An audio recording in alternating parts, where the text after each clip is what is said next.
Hi everyone, it's Margaret Manning here with Retire Different. This is a community for people who want to ask the right questions to make great decisions in order to have a wonderful retirement. And we're going to talk to some on a topic today that I think you're going to find very interesting. It's one that it's a sensitive topic. A lot of people don't want to talk about it, but it's something that when we realize in our retirement years that we are not going to have enough money to leave for our children, grandchildren, we don't have money for our legacy. And I've got two wonderful guests that are going to help us to talk about this in a human way. And I want to introduce Pam Kruger. Pam is an investing and a financial expert. She's an author, a TV personality. She is the co-host of PBS Money Track, and also she launched a tool called Wealth Ramp, which connects fiduciary financial advisors with consumers so that you can get the best advice from the right person in retirement. Hi, Pam. Hi, Margaret. Great to be here. It's great to have you. And my other guest is Ellen Duffy. Now, Ellen is a certified financial planner in the United States. She is the owner of Parkway Wealth Management, which is a wealth management firm that's independent and unbiased. She offers financial planning services and also investment advice. So welcome, Ellen. Thank you, Margaret. Wonderful to be here. It's great to have you because I'm happy that you're here because you talk to people well, not that Pam doesn't, but she talks to fiduciary advisors like you to connect the consumers, but you talk to real people. And just tell me what you think about this topic about legacy planning and the challenges that people that come into your office face. Ellen. Yes. Well, as you mentioned, it's an emotional issue, and many families feel that they have a belief system about money that it's really not discussed. So it can be kind of a taboo topic, which only kind of exacerbates this issue. My feeling, Margaret, is the greatest gift a parent can give their child is not to be a burden on them in retirement. Right. And with life expectancies increasing just about every year, with pensions disappearing, with healthcare costs soaring, funding 25, 30, 35 years in retirement is no small task, right, particularly when you also have the looming threat of a long-term care stay. Anyone who has had anyone go into long-term care understands, Medicare, it's not part of Medicare's cost coverage, and can be extremely impactful to a financial profile. So all that being said, my belief is that, parents sometimes, it's been reported that parents have really three kind of milestones they like to help support. One is education, another is a wedding, and the third is a first-time home purchase. Right. So if you or your clients on 60andMe in that community have been able to help their children with college, what a wonderful gift. We know from the staggering student loan debt crisis just how few children have financial support. They're taking out tremendous amounts of loans. So you want to kind of reconcile that internally. I feel that if you have a conversation with your adult children, and you explain, your goals for retirement, and you discuss your financial profile, if you're comfortable doing that, I think children would not want you to compromise the quality of your retirement or make sacrifices so they can have an inheritance. I find people often really just place a higher priority on enjoying retirement, having that safety net, having an awareness of a potential healthcare need, and raising financially independent children. No, echo there. I think that you've really raised an incredibly important point, and that is you've got to take care of yourself first. Pam, I know you use the analogy that everybody uses. Talk us through this from your point of view. Well, Ellen our thinking is totally in sync, and actually she literally took the words out of my mouth. I was going to say the exact same thing. Sorry, Pam. The biggest gift you can give your own children is not depending upon them later. Yes. And that is in and of itself a huge milestone and a huge accomplishment. And then the other thing that I've heard you say, Ellen, is I've said it on the show, I've said it on Money Track 1,000 times. The reason on the airplane that they ask you to put your air mask on first and then your child's is because you can't save your kid unless you've saved yourself. Yeah, so totally. Ellen, I love what you said about these milestones, helping your kids along the way. first of all, you're buying them iPads, you're buying them laptops, you're keeping them in, the style to which kids these days have become accustomed. Electronics are not cheap, all this stuff. And then it comes to the wedding. Guess what? Weddings have exploded. The cost of a wedding can be, I'm not saying everybody does it, but so many people do it. They place such an emphasis on how much they spend on a wedding, and parents want to give their kids $20,000, $30,000 toward a wedding, and then help them with a down payment with the house. And then they're supposed to have a fourth milestone. What? As a parent, I'm supposed to have a fourth milestone that says, oh, in addition to all that, I want to make sure that I live skimpily enough so that I make sure I leave you money after I'm gone. Well, I would argue any day that what you give your kids. Why don't you tell us what you really feel there? Come on. What you give your kids, what you give your kids in your legacy is from your heart. It's from your soul. It's teaching them. You want to give them money? Teach them financial literacy. Mm-hmm. Yeah, that is now. I'm glad you mentioned that. I'm glad you mentioned that, because I think that is one of the greatest gifts you can give them. How did we get to a point where we're so entitled as adult children that we feel like, oh, my parents don't have anything to leave me?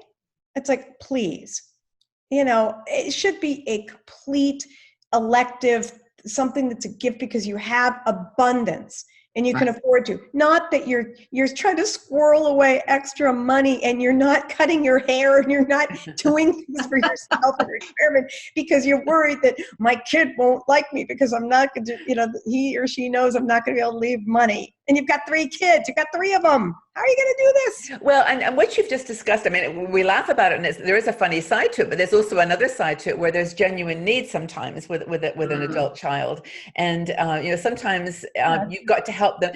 You've got to help them with the immediate situation, not with worrying about leaving them a house or leaving them some money in the future. We just live life day to day sometimes, and things happen and things come up, unexpected medical. We talked about this, Ellen, and other things that are just not expected, and we just then have to spend our money to help. And so it's more of a dealing with the family health from a higher level, like you've talked about, teaching the how to manage their money so that they won't make the same mistakes perhaps. I was being a little glib there, but my whole point is that what Ellen was saying is that, look, having the adult conversation with your adult children. So come on, if you can talk to your kids about your situation and about your retirement and about your money. My parents gave me a huge gift. They sat down with me. Maybe it's because I'm the youngest. They're like, there ain't no money to leave you, kid. But they sat down and they said to me, this is where our finances are. And in a way, quite frankly, the first time my dad ever brought it up, I thought, oh my God, I feel like I'm hearing things I'm not supposed to be hearing. But then 2 seconds later, I really, I got it, that like, oh, they're bringing me into this because I'm an adult now. And they want me to understand.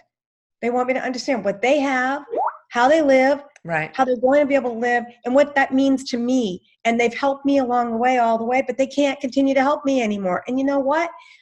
It was so liberating for me. Yes. No, I think that there's a fine line. I mean, I think there's sometimes situations, like you said earlier, Ellen, where things happen in your life that you just have to, deal with those and then move on. But I wanted to talk about yes, what you're saying is you may have to just deal with the reality that your legacy is not going to be money. I mean, for example, with your grandchildren, your legacy could be experiences and memories and lessons. I mean, for example, I love to read my grandson books because I think that reading books is like the best gift in the universe for children, for people. And I don't have a lot of money to give him, but I will teach him about, he's only 2, but the other day we went to India. Just because we wanted to go to India, and we looked on the computer and we found all the Taj Mahal, and we did this, and I put a little sari around him, and we had turmeric tea, and we just did India. But that's the type of stuff that doesn't cost anything, and that's a legacy. Don't Very rich. Yes. And I agree. And I think that's something you have to shift your mindset that you may not leave money, but you can leave other. I'd be curious to know from Ellen's point of view, from the financial point of view, when you're meeting with your clients, Ellen, and you do have that question that comes up, and especially women as moms, feel guilty Like, how am I going to be able to put this portion aside? And how do you go about educating them, Ellen, to get them to the point where we are now, which is like, you don't need to, because they want to. People want to help their kids. They want to leave a legacy of some of their savings. Inheritance. Yeah, some inheritance. Well, it comes really down to, it sounds repetitive, but really understanding your profile, understanding your retirement trajectory, understanding the longevity possibility. And financial planning is about freedom and choices. So I'll say to a client, if you live to 95 or 100 and you make this kind of gift, it could really impact your financial well-being down the road. Or if you should need long-term care, right, you might have to rely on your children because you don't have the money that you had given them in years previous. Ultimately, it's a personal decision. We know, Margaret, to your point, 80% of baby boomers, report subsidizing their adult children financially. There's a lot of grandparents raising their grandchildren, but a lot of these obstacles are really impactful to the retirement well-being of their parents. And I think you're going to want to have a conversation with your children. You're going to want to set boundaries. I mean, Pam talks about sitting down with her parents. I work with a lot of Gen X and early boomers, and they say, I have no idea what kind of situation my parents are in. I don't know if they're leaving us money, or I don't know if they're broke, and they don't want to talk about it. And the adult children feel uncomfortable. And then if something unexpected happens, I have a client right now who just had to fly down south because his father passed away unexpectedly, and he's sorting through boxes and boxes of documents. Turns out there's an art collection. He really has no idea how to piece together this financial life and set up his mother in a way where she has income and has no idea of expenses. So we really want to just be talking more about money, embracing our financial life, and be demystifying. Keeping it a secret as a parent, because we feel that, I don't want to necessarily worry my kids about where everything is and all that. Look at Aretha Franklin, look at Prince, look at all the people who are left behind who have to try to piece together your life and figure out, all of that. But there's another aspect of this, you guys, that I think is really, really important, which is, why can't we realize that our legacy, the inheritance, wouldn't you rather give it away while you're alive? Why do you have to wait until you're dead? Give it away while you enjoy it with them. Because then I get to see, Margaret, you get to see the look on your little grandson's face as you're giving him his inheritance while you're alive. Stop thinking of it as, when I'm dead, I want this person to have this gift. No. You're totally right. You're totally alive. Right. Yeah. Well, actually, I wanted to go back to something Ellen said about this, the paperwork, though, just before, because that's a gift. That's a gift you can give your children, is to have your affairs in order. I mean, that truly is a gift, and I think that's the legacy. But Pam, I'm with you on that. I think it's so important that we have the memories together. And I just don't know, though.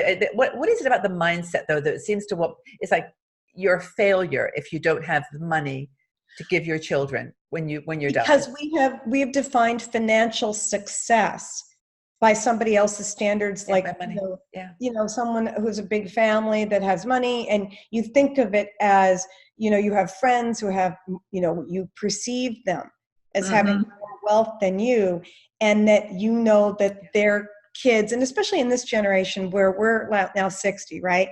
So we're inheriting money from parents now, and so many people are inheriting that when you hear your neighbor is inheriting, you kind of go, oh God, how am I going to make sure? That's true, isn't it? We're in this transition in the world. It's so interesting. You should mention that. I do have another question, actually, I don't want to forget, and that is, what about this argument that even if you put aside a small amount for your grandchildren, like $50 or $100 a month or something, into a little investment fund in 30 years, they'll have a few $100,000. Do you think that's a good idea? Do you think it's something that we can all manage, probably $50 a month? Is that the kind of thing you would suggest? It depends. Once again, it's really dependent upon each unique financial profile. So that would be a function of understanding what you have, how you're modeling out for retirement. I mean, generally speaking, it goes back to Pam and keep your oxygen mask on first. I mean, if you if you run some projections, Margaret, maybe with a planner, and you say, it's really important to me to put a little bit away for my grandchildren, we would take a look at that. And that's where you could kind of weigh your pros and cons and make an informed decision. So and then there's the think back on all the movie scenes we've seen in our own lives when oh yeah, grandpa gave me a bond for my birthday when I turned 10. I wanted a Game Boy. I wanted a Nintendo, and I got a bond.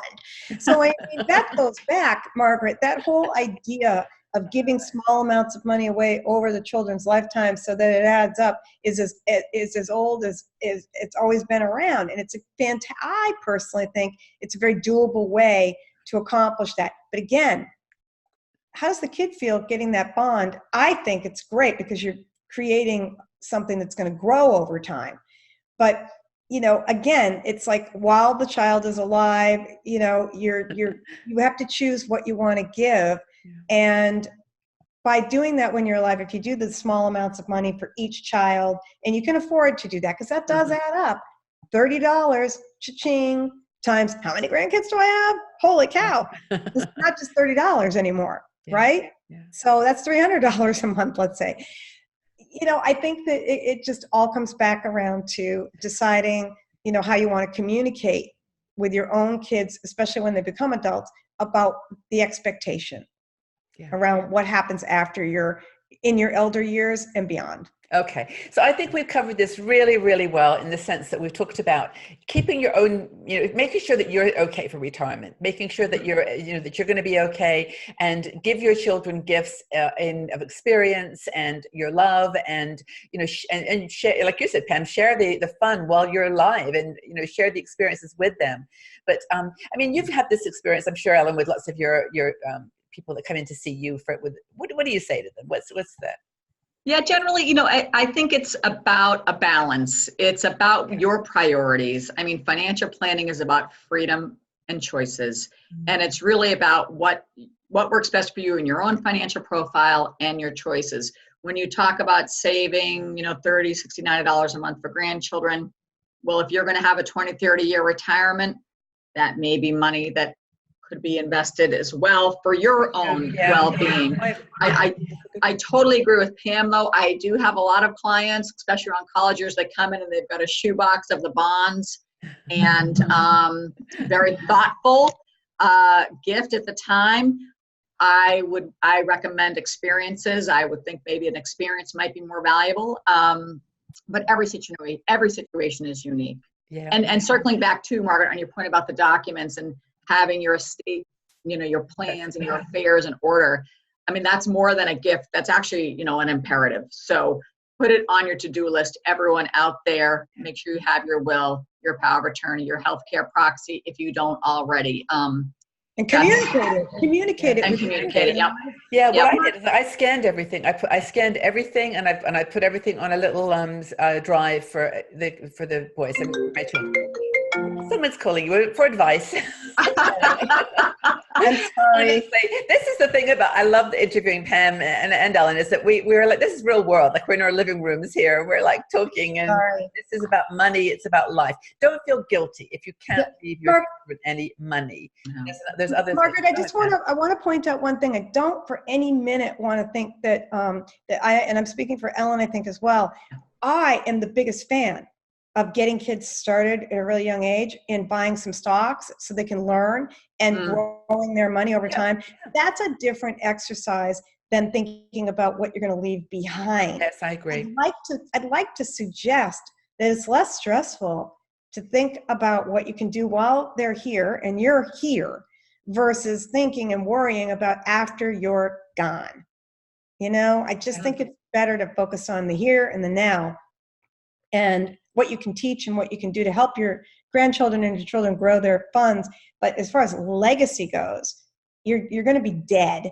So, it's like, Your legacy is the memories and the lessons. And this is the beauty of getting older. We do have some wisdom to share. We've been through a little bit in our lives. We've made mistakes, and we can then share that. In fact, I wrote an article for Retire Different. It's actually it's a letter to my grandchildren.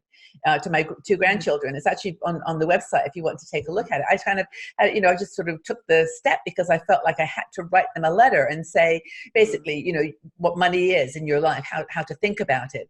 And I think that, I'm of your strategy. I'm going to have fun with them, do things that, are memorable and not be a burden. That's the biggest gift, I think, like you started off talking about. So. But anyway, this is a great conversation. I know you've got comments here. I know that you've got thoughts about this, and I'd love to hear what you think about it. And I guess the question simply is, what is your feeling about leaving a legacy for your children? Is it something that's important to you? Do you feel relaxed about it the way that we've been discussing? And check out Pam's website, wealthramp.com. If you're interested in connecting with someone like Ellen, who's a fiduciary advisor, it's a great tool. Pam spends half her life talking to people, making sure they're the right people for you to connect with. And then, of course, Ellen is, I've written it down and I forgot your website. It's parkwaywealth.net. That's right. Yeah. That's Any right, last Margaret. words? Pam? Best things in life. Oh, go ahead, Pam. Okay, no, you can say yours. Go ahead. That was a good quote. The best things in life are free. I love it. Pam? True then when it was first said, and true today more than ever.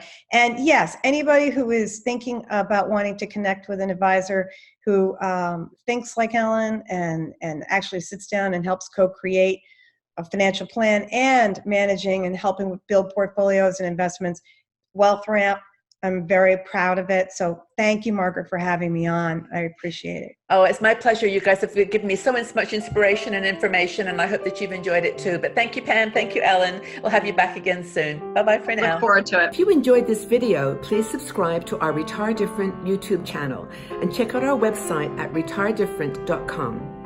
We are a community of people who are asking questions and trying to make good financial decisions so that we can have an amazing retirement. We'll be looking at our relationship to money and also places that we can go for support, advice, and inspiration.